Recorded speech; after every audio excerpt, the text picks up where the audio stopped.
मैं आपको सुनाने जा रहा हूं अपनी मंडली की सदस्य वृषाली जैन की लिखी कहानी तेरे मेरे बीच में पार्ट 2। इस कहानी में अब तक आपने सुना अलका और अभय की नई नई शादी हुई है। कुछ परिस्थितियों के चलते शादी जल्दबाजी में हुई और दोनों को एक दूसरे को ठीक से जानने समझने का वक्त ही नहीं मिल पाया। शादी के बाद परंपरा के हिसाब से दोनों श्री महावीर जी के दर्शन के लिए निकले हैं। क्या ये सफर उनको करीब ला पाएगा? सुनते हैं आगे। ट्रेन धीरे धीरे प्लेटफॉर्म छोड़ रही थी।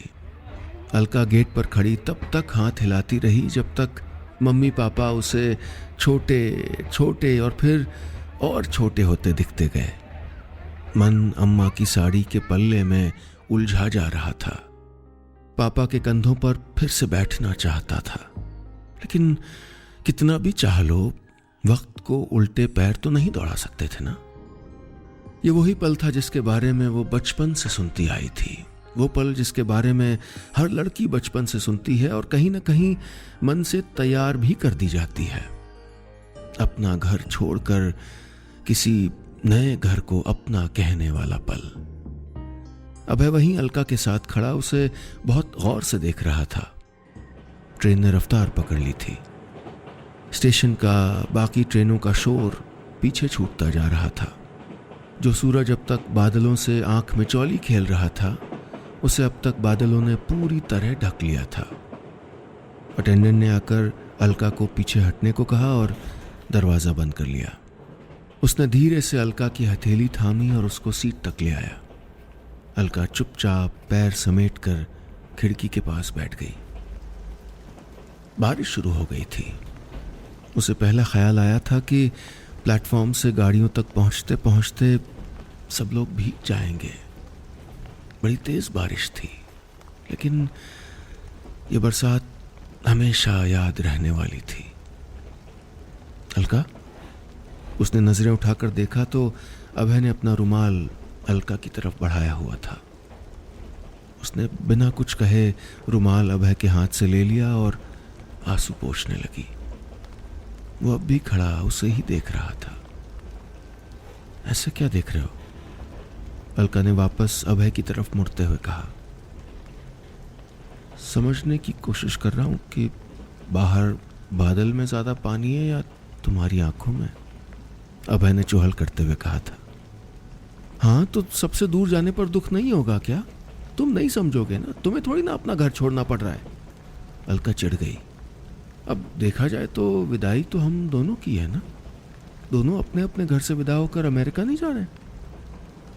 वो मुस्कुराई, लेकिन मुस्कुराहट में थोड़ी कड़वाहट घुली थी। लड़की के लिए पीछे सिर्फ उसका घर थोड़े छूटता है, कितनी और सारी चीजें होती हैं ना। खैर, आप खड़े ही रहेंगे डॉक्टर साहब, अलका ने कहा तो अभय फौरन उसके बगल में बैठ गया। फिर एक ग्लास में पानी डालकर उसने अलका की तरफ बढ़ा दिया। उसने ग्लास लेकर नजरें खिड़की के बाहर गड़ा दी। अलका को बचपन से ही विंडो सीट बहुत पसंद थी। ट्रेन की लोअर बर्थ की खिड़की के सहारे वो कितने भी दिन का सफर निकाल सकती थी। शीशे पर सर टिकाए वो तेजी से पीछे भागती बूंदों को देख रही थी। बाहर की हरियाली और आसमान के सलेटी रंग आपस में घुले मिले किसी एस्बेस्टॉस आर्ट की तरह लग रहे थे। अभय के साथ होकर भी वो पता नहीं क्यों खुद को पूरी तरह उसके साथ महसूस नहीं कर पा रही थी। अलका, रेड सूट करता है तुमको, बहुत बहुत सुंदर लग रही हो। अलका ने नजर घुमाकर अभय की तरफ देखा तो उसे लगा जैसे अभय की नजरें उसके भीतर ही उतर जाएंगी।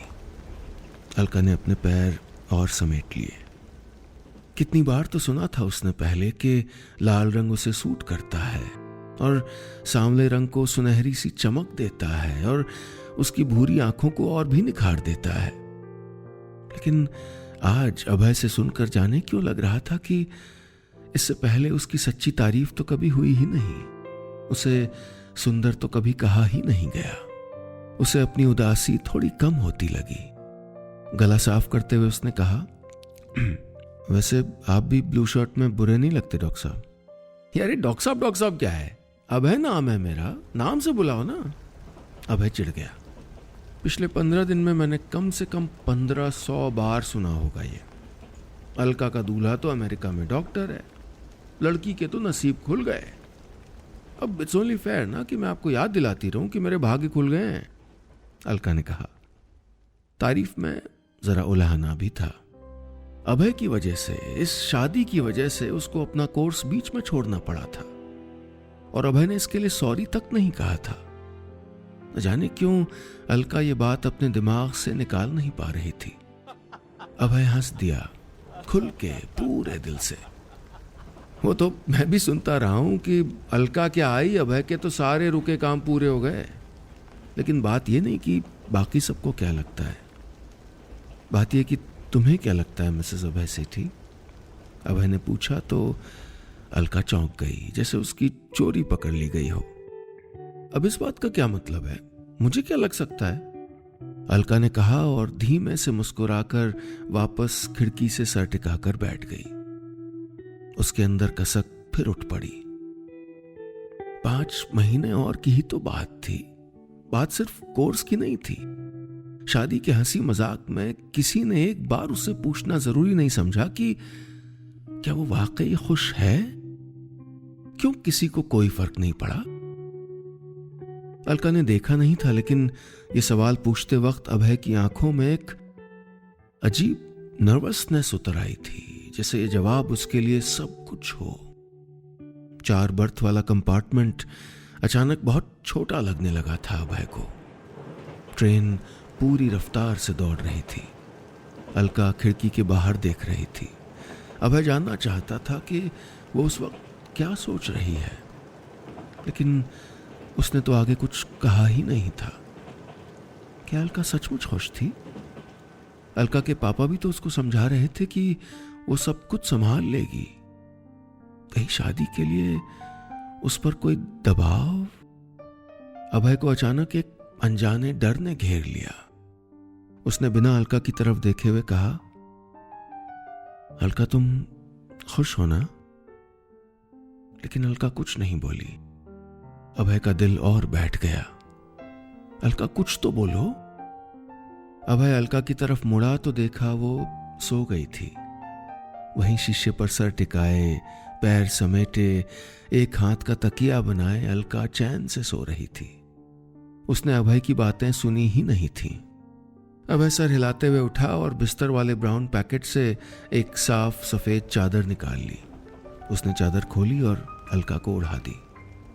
अलका ने नींद में ही चादर ओढ़ी और ऊपर खींच ली। अभय ने जब अलका के सर के नीचे तकिया लगाने की कोशिश की तो अलका उसके हाथ पर ही सर टिकाकर सो गई।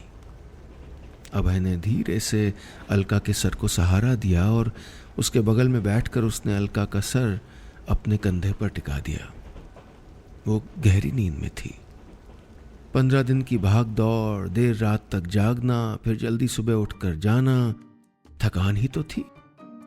यही थकान अभय को भी थी, लेकिन इस समय जब अलका अनजाने ही उसके कंधे पर सर टिकाए सो रही थी तो नींद उसकी खुद की आंखों से कोसों दूर थी। वो अपने हाथ को गौर से देख रहा था। पहली बार मेहंदी लगी थी हाथों में। उसकी हथेली के बीचों बीच मेहंदी के बारीक डिजाइन के ऊपर एक बड़ा सा बेतरतीब गोला गहरा रंग ले रहा था। दरअसल फेरों के वक्त एक रस्म हुई थी जिसमें अलका और उसके दाएं हाथों के बीच मेहंदी, सुपारी और एक सिक्का रखकर उन्हें लाल कपड़े से बांध दिया गया था। ये वो पल था जब अलका के माता पिता ने अपनी बेटी उसे सौंप दी थी। करीब 1 घंटे बंधे रहे थे उनके हाथ। वैसे ही ये वो पहला पल जब उसने अलका का हाथ अपने हाथों में लिया था। इस पल में अलका अनकंफर्टेबल हुई थी शुरू में। उसकी उंगलियां जैसे इस कोशिश में हो कि जितना कम हो सके अभय को छुएं। अभय भी कहां एकदम से एक्सेप्ट कर पाया था ये अचानक साथ बांध दिया जाना। ऊपर से अलका के हाथों के नाखून चुभ रहे थे वो अलग। सच तो ये था कि उस दिन अलका से कैफे में मिलने वो सिर्फ मां की जिद पर गया था, लेकिन अलका से मिलने के बाद, उसे जानने के बाद वो उसे सचमुच पसंद करने लगा था। उसे लगा था कि वो इस लड़की के साथ अपनी पूरी जिंदगी गुजार सकता है। इसीलिए अगले दिन वो खुद अलका को कन्विंस करने गया था। अपनी ही सोच में उलझे उलझे न जाने कब अभय की भी आंख लग गई थी। अलका की आंख खुली तो सूरज आसमान में चढ़ चुका था। अलका ने महसूस किया था कि उसके सर पर किसी और का सर है और उसका सर किसी और के कंधे पर। अलका ने हौले से अपनी चादर सरकाई और अभय के सर को सहारा देते हुए उसे सीट पर लिटा दिया। घड़ी देखी तो 2 बज चुके थे। सुबह की आंख लगी, अब जागी थी। सामने की सीट पर एक बुजुर्ग महिला बैठी थी। न जाने कौन से स्टेशन से चढ़ी थी। अलका उनको एक छोटी सी मुस्कुराहट देती हुई अपने पर्स से फोन निकालकर बाहर अटेंडेंट से कॉफी के लिए कहने को चली गई। कॉफी का इंतजाम करके लौटी तो देखा अभय चादर समेट रहा था। अभय ने पीछे मुड़कर देखा तो अचकचा गया। फैले हुए बिस्तर अच्छे नहीं लगते मुझे, ये रहने दो, तुम बैठो, मैं देख के नाश्ता लाता हूँ कुछ। अभय कूपे से बाहर जाने लगा तो अलका बोली, मंगाना क्यों है, मम्मी ने पैक किया ना नाश्ता, मैं कॉफ़ी के लिए बोल आई हूँ। तुम जानती हो मैं कॉफ़ी ही पीता हूँ? अभय ने हैरान होकर पूछा। आपने तो बताया था, भूल गए? अलका बैग से सामान निकाल रही थी। अभय ने अलका के हाथ से बैग लिया और उसे सीट पर वापस बिठा दिया। पिछले 15 दिन में मैं खुद को ही कहाँ याद था, तुमसे दोबारा मिल भी नहीं पाया था। अभय ने नाश्ते की प्लेट लगा दी थी। अलका ने एक प्लेट अभय को थमाई और एक खुद लेकर बैठ गई। अलका मुंह में पहला निवाला डालने को ही थी कि अभय ने हाथ पकड़ लिया। उसने अपने बैग की साइड पॉकेट से सैनिटाइजर निकाला, अलका की हथेली थामी और उस हथेली पर 2 बूंद डाल दिया। बीमार होना है, बिना हाथ साफ किए खाना खा रही हो? अलका हंस पड़ी। 27 साल में तो नहीं हुई, बट एज यू से डॉक्टर साहब। अभय कुछ कहता इससे पहले ही अलका का फोन बज उठा। उसकी मम्मी का फोन था। हाँ माँ, हाँ क्या, लीव सर्टिफिकेट बुआ मंगवा लेंगी, मैं दिल्ली में मिलूंगी तब ले लूंगी, ठीक है? कॉलेज से तुम्हारा लीव सर्टिफिकेट भी आ गया? अभय ने पूछा। नहीं, पापा के पास फोन आया था, दिल्ली से ले लेंगे, जवाब देकर वो वापस अपना नाश्ता करने लग गई। उसकी आंखों से अचानक चली गई चमक पर अभय का ध्यान ही नहीं गया। सामने बैठी आंटी ये सब चुपचाप देख रही थी। अचानक बोली, लकी हो बेटा, अच्छी लड़की मिल गई तुमको। अभय मुस्कुराया और अपना फ़ोन निकालकर मैसेजेस चेक करने लग गया। कई बधाई संदेश आए हुए थे। उसके कजिन्स ने शादी की कई तस्वीरें भेजी हुई थी। वो पलट पलट कर सारी तस्वीरें देख रहा था। एक तस्वीर थी जिस पर उसकी उंगलियां अपने आप ही रुक गईं। उस तस्वीर में अभय और अलका फेरों के बाद एक साथ बैठे थे। आसपास कम लोग थे। उस पल में किसी का ध्यान उन पर नहीं था। अभय ने अलका से कुछ कहा था और अलका खिलखिला दी थी। अभय के चेहरे पर भी मुस्कुराहट थी, जैसे अलका के लिए उसका सारा प्यार उसकी आंखों में था। हाँ, प्यार। उस तस्वीर में बैकग्राउंड के फूल, अलका की हंसी और उसके खुद के चेहरे की खुशी। अभय को लगा जैसे सब कुछ जो वो कहना चाहता था वो उस एक तस्वीर में था। याद नहीं था कि उसने अलका से क्या कहा था, लेकिन उस पल अभय के सीने में कहीं तपिश महसूस हुई थी और उस गर्माहट को वो सारी उम्र सहेज के रखना चाहता था। अभय ने उस तस्वीर को फेसबुक पर पोस्ट किया और कैप्शन लिख दिया, माय वन एंड ओनली। सामने बैठी अलका की आंखें ठीक उसी पल उससे मिली थीं और वो मुस्कुरा दी थी। अभय ने एक छोटी सी दुआ पढ़ डाली, अलका का सचमुच वन एंड ओनली बनने की दुआ। दोस्तों, ये था मेरी मंडली की सदस्य वृषाली जैन की लिखी कहानी तेरे मेरे बीच में पार्ट 2। उम्मीद है ये कहानी आपको पसंद आ रही होगी। क्या कबूल होगी अभय की ये दुआ? और क्या अलका अपने पढ़ाई करने के सपने के टूटने का दर्द भुला पाएगी? जानने के लिए सुनिएगा कहानी का तीसरा हिस्सा, तेरे मेरे बीच में, पार्ट 3।